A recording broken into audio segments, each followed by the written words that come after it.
สบายดีสำบายดีพ่อแม่พี่น้องสู่ผู้สุคนทางฝั่งไทยฝั่งลาวเนาะพี่น้องเนาะผมกองลานะน้องโดนพี่น้องเอ้ยเนาะมื้อนี้ก็สิมาเว้าเรื่องราวที่หลายๆคนเพิ่นบางคนเพิ่นก็บ่ทันฮู้เนาะว่าบ่ากล้องกลับบ้านมาแต่โดนบันไดเพิ่นว่านะกลับบ้านแล้วบ่หลายๆคนเพิ่นก็ถามเข้ามาจังซี่เนาะพี่น้องเนาะก็คือบ่ากล้องกลับบ้านมาได้เกือบทิศกว่าๆแล้วเด้เนาะอยู่บ้านมาก็ฮอดมาขวมทางปากแช่งเนาะพี่น้องเนาะทางปากสะพานทางโอ้ แล้วก็มาอยู่บ้านประมาณ3มื้อเนาะ3มื้อมื้อที่4ก็ขึ้นมาบ้านเมียพี่น้องเอ้ยบ้านเมียก็อยู่แขวงคำมวนอยู่แขวงคำมวนเมืองมหาไชเนาะพี่น้องเนาะอยู่บ้านคำแพนา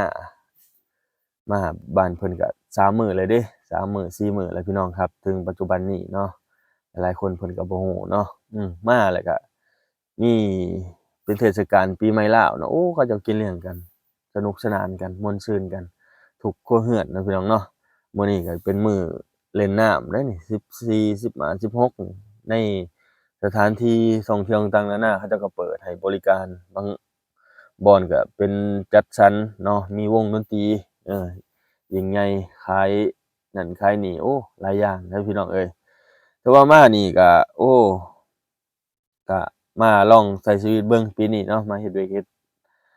หน้าเบิ่งเนาะพี่น้องเนาะปลูกนั่นปลูกนี่เบิ่งเนาะลองเบิ่งการใช้ชีวิตเราในบ้านในเมืองเราแต่ว่าหลักๆเลยก็ลองๆไปก่อนเนาะพี่น้องเนาะเบิ่งสถานการณ์บ้านเมืองเรานำเนาะเฮ็ดนั่นเฮ็ดนี่เฮ็ดไปตาม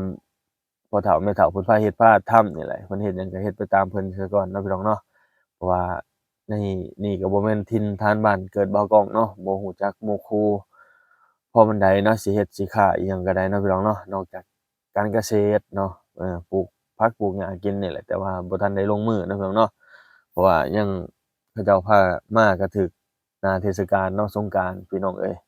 ก็ยังบ่ได้ทันเฮ็ดอิหยังเลยเนาะก็มีแต่เขาเจ้าพากินก็กินนะเขาเจ้านี่แหละเนาะพี่น้องเนาะ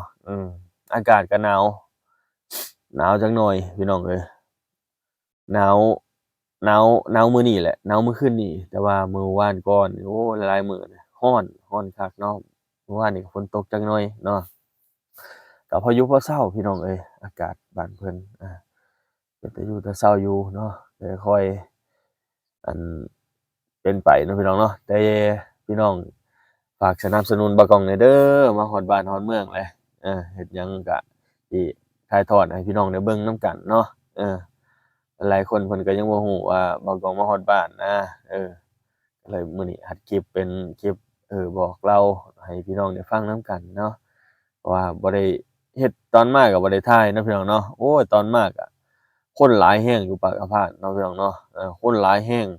ต่อคิวกันลงเนาะพี่น้องเอ้ยต่อคิวกันลงท่าโอ้เดี๋ยวนี้คือว่าคนกลับบ้านหลายหลายคนลาวเรากลับบ้านหลายแรงเนาะแล้วก็คนไทยเพิ่นก็มาเล่นมาเที่ยวหลายคือกันเนาะพี่น้องเนาะบางคนอยากบางที่อยู่ในเมืองคึกคืนเกินไปก็บ่ได้มักบางคนก็ได้เนาะอยากออกมาใช้ชีวิตสันโดษลองเบิ่งมาเบิ่งประเพณีของคนลาวบางคนก็ได้โอ้แต่ว่าบ่กล้องเนาะขี่รถขึ้นมาเห็นรถเขาเจ้ามาเล่นมาเที่ยวหลายเนาะรถคนไทยเนาะรถบางคนก็เอารถตู้รถอิหยังมาเนาะพี่น้องเนาะรถพวกกระบะบางคนเนาะโอ้ยเป็นตาม่วนเด้อพี่น้องเอ้ยบ้านเพิ่น บางคนมาเล่นมาเที่ยวก็โอ้เก็บภาพบรรยากาศความทรงจำบางคนก็ว่าทางลาวมีทรัพยากรมีสถานที่ท่องเที่ยวหลายบ่อนหลายที่เนาะที่รองรับคนไทยแต่ว่าอันสิว่าเว้าเรื่องอำนวยความสะดวกนี่ก็เข้าในเมืองเนาะพี่น้องเนาะเข้าในเมืองอย่างเดียวเลยแต่ว่าอยากได้ธรรมชาติสันโดษแบบว่าอยากมาเบิ่งภูผาป่าดงว่าแล้วก็ได้นี่ออกมาแบบนี้พี่น้องเอ้ยอันนี้คือห่างจากตัวเมือง คำมวณจากตัวเมืองอีหลีนะเมืองท่าแขกนะพี่น้องหลายกิโลแรงเนาะอืมหลายกิโลแรงประมาณ5 6 70กิโลเนาะเพื่อเข้าไปตัวเมืองท่าแขกนี่จากบ้านที่บ่ากองอยู่นะพี่น้องเอ้ยแต่ว่าเป็นอ่าวิถีชีวิตเขาเจ้าพากันใช้ตามวิถีชีวิตแบบคนรุ่นเก่าพ่อแม่พาเฮ็ดพาทำอิหยังก็เฮ็ดไปตามนั้นคือเก่าพี่น้องเอ้ยนี่แหละนี่ เฮ็ดไร่ไชนาเขาเจ้าบ้านเขาเจ้าบ่ได้ใส่ปุ๋ยเด้เออบ่ได้ใส่ปุ๋ยใส่หยังเลยบ้านเขาเจ้านะโอเคอยู่เดะพี่น้องเอ้ย ข้าวก็งามบ่ต้องใส่ปุ๋ยข้าวก็งามแล้วฮีตของประเภทนี้เขาเจ้าคือยามลงไร่ลงนานี่พากันหารือหาแรงกันเนาะอันนี้สิ่งที่บ่กองเห็นแปลกเนาะเพราะว่าในบ้านบ่กองบ่มีแล้วแบบนี้หารือหาแรงกันแล้วก็ผู้นี้มาดำซอยผู้นี้ลกกะลกหญ้าเนาะซอยผู้นี้แล้วไร่แล้วนาจักมื้อจักยามก็ว่ากันไปแล้วเราก็ต้องไปซอยเขาเจ้าตามมื้อตามยามที่เขาเจ้ามาซอยเราเนาะพี่น้องเนาะ แต่ว่าก็ดีพี่น้องเอ้ยลองมาเบิ่งเด้อพี่น้องเอ้ยลองมาเที่ยวลาวเที่ยวหยังเบิ่งถ้าว่าบ่มักในเมืองก็ออกมาเบิ่งตามบ้านนอกสถานที่บ้านนอกก็มีบ่อนพักบ่อนเช่าเนาะถ้าว่าอยากมาลองเบิ่งเนาะพี่น้องเนาะ เพราะว่าเราก็ไปอยู่ไทยไปเฮ็ดเวียกเฮ็ดงานไทยก็โดนเติบเนาะพี่น้องเนาะใช้ชีวิตอยู่พู้นก็โดนเติบเนาะหาเงินหาค่ำก็พอได้ใช้ได้สอยพอให้ลูกให้เต้าให้พ่อให้แม่ได้ใช้เนาะ ก็ก็ดีเนาะพี่น้องเนาะได้ไปเฮ็ดงานไทยก็ดีเนาะเพราะว่าในบ้านในเมืองเราก็มีเวียกงานการเฮ็ดก็มีคือกันแต่ว่ามันก็บ่ค่อยอันนั้นปานใดเนาะพี่น้องเนาะเงินเดือนก็บ่ค่อยได้พอกินพอใช้ปานใดเนาะแต่ว่าบางคนเขาเจ้าก็พอใช้พอจ่ายอยู่ดอกแต่ว่าบางคนอันเช่นราชการอันนายน้อยเนาะก็คือเพิ่นได้พากันออกกันลาออกหลายคนเดะได้ยินเขาเจ้าว่าเนาะพี่น้องเนาะ